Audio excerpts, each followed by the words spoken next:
The ceremony in St. James Chapel at the Quigley Center played to a full house, and well it should. In official terms, it was the proclamation and first session of the canonical trial examining possible sainthood for Father Augustus Tolton. For those in attendance, it was a big deal. When I first heard it, I said, "Uncle Gus, you have not been forgotten for all the hard struggle, the work, trying to create a place for worship for Black Catholics, an Asian, a white person, to kneel together and worship our Creator." That's what it's all about. In March of 2010, as part of the Year for Priests, Cardinal Francis George decided to pursue the cause of sainthood for Father Tolton, the first African-American priest to serve not only in the Archdiocese of Chicago, but anywhere in the nation. He was accepted and he wasn't. He did better up here than he did in Quincy in southern Illinois, but it was hard. And yet in the midst of the hardship, he was very joyful. And that's what convinced me maybe it's time to declare Tolton a saint to the Catholic Church as a holy priest who, despite the suffering, was never angry and was always persistent in his helping people to understand who Christ is, and was joyful. Cardinal George appointed Bishop Joseph Perry as the diocesan postulator for the cause for Father Tolton's sainthood, a role that Bishop Perry embraces. During the period of slavery and emancipation and Reconstruction, even through the period of segregation and discrimination thereafter, moving up to the civil rights laws and that, there is no one in this country who has emerged as a saint. In all of that history, that huge stretch there, Tolton surfaces as a minister in our Catholic tradition, someone who suffered in light of that, but still remained steadfast. He was faithful. He didn't dish back anything that was dished out to him. He tried to bring a semblance of Christian faith and Catholicity to a group of people who were not ministered to very well. The story of Father Tolton begins amid a backdrop of prejudice and oppression. Augustus Tolton was born of slave parents, Martha and Peter Tolton, in Brush Creek, Missouri in 1854. Augustus was baptized at St. Peter Church in Brush Creek, one of the stops on a pilgrimage led by Cardinal George in April 2011. If sainthood is in Tolton's future, his birthplace is ready to celebrate. One county over in Boone County, where Columbia, Missouri is, when we were building a brand new Catholic high school, and the people, I asked them to give me recommendations for what we would name this new high school. And the first name on the list from these people was Father Tolton. So that shows you, I think we have his life is still inspiring people across the centuries. One of the most heroic figures in the life of Augustus Tolton is his mother, Martha. 1 year after the Civil War erupted, with her husband already fighting for the Union, Martha headed toward Illinois with her 3 children. The youngest was a babe in arms, and there was a long trek, several miles from the farm in Missouri to the Mississippi River, with bounty hunters all around.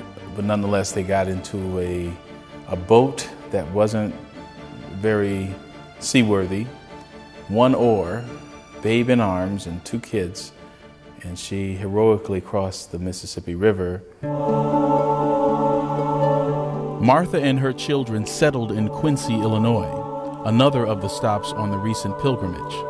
Standing at Tolton's gravesite, the director of the Augustus Tolton Pastoral Ministry Program at Catholic Theological Union, Dr. Vanessa White, discusses the significance of that community in the life of Augustus Tolton. Quincy is very important because this was the place that received both his mother, his brother and sisters, and himself when they escaped slavery from Missouri.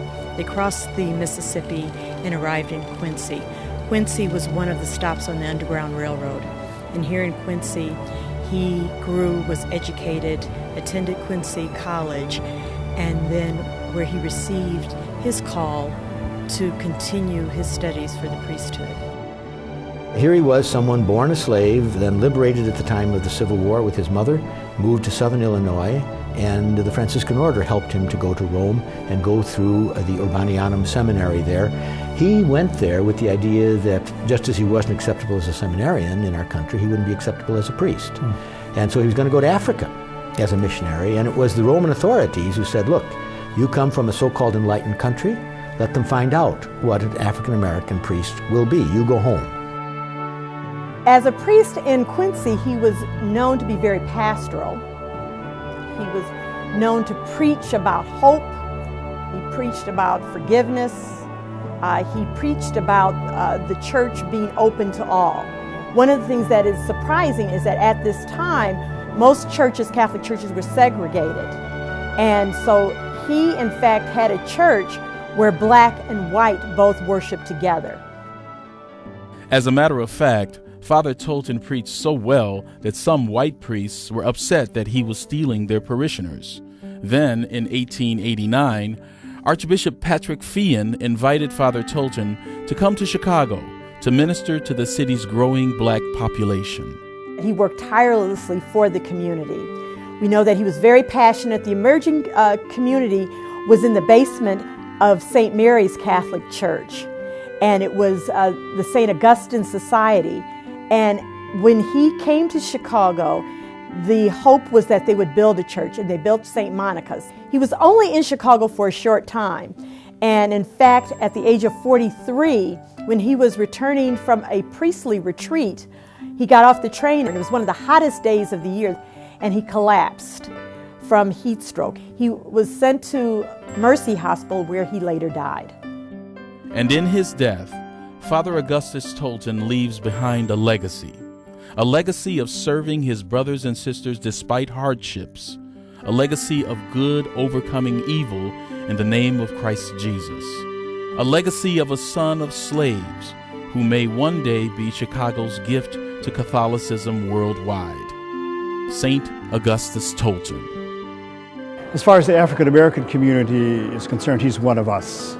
And he's a link with our ancestors who obviously bore the brunt of slavery and struggled in order to obtain freedom in our democracy. As far as the Catholic Church is concerned, he's a priest's priest. He's an ideal priest of everything we know a priest should be.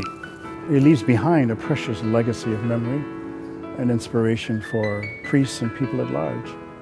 He was a man of perseverance in the midst of suffering. He was a man of hope.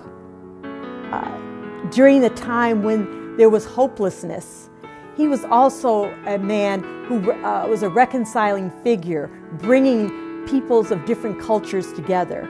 Today, as we are living in these times, we need someone such as Father Tolton to look toward, to model in his life. For some people, the saints can be at a distance. They lived in a distant time. They lived in a distant land. But for Father Tolton, he's one of our own. He walked our streets, he pastored a parish in our archdiocese, he rode the train. I think that the cause for the canonization of Father Augustus is a wonderful opportunity for us, the people in the Archdiocese of Chicago. He's one of our own. He's going to be hopefully a Catholic saint, not just a black Catholic saint, but one that is for the whole church. And so there's an opportunity as we promote this cause to connect our communities, the black Catholic community, which too often is marginalized, that we become, have a different focus within the Archdiocese as sharing the gifts of this legacy of Father Augustus Tolton. This is a cause that is being advanced not just out of the Archdiocese of Chicago, but also the Springfield Diocese, where Quincy is, and the Jefferson City Diocese in Missouri, where his family was a slave, at Brush Creek Church. So he's a unifying figure in terms of this cause for canonization.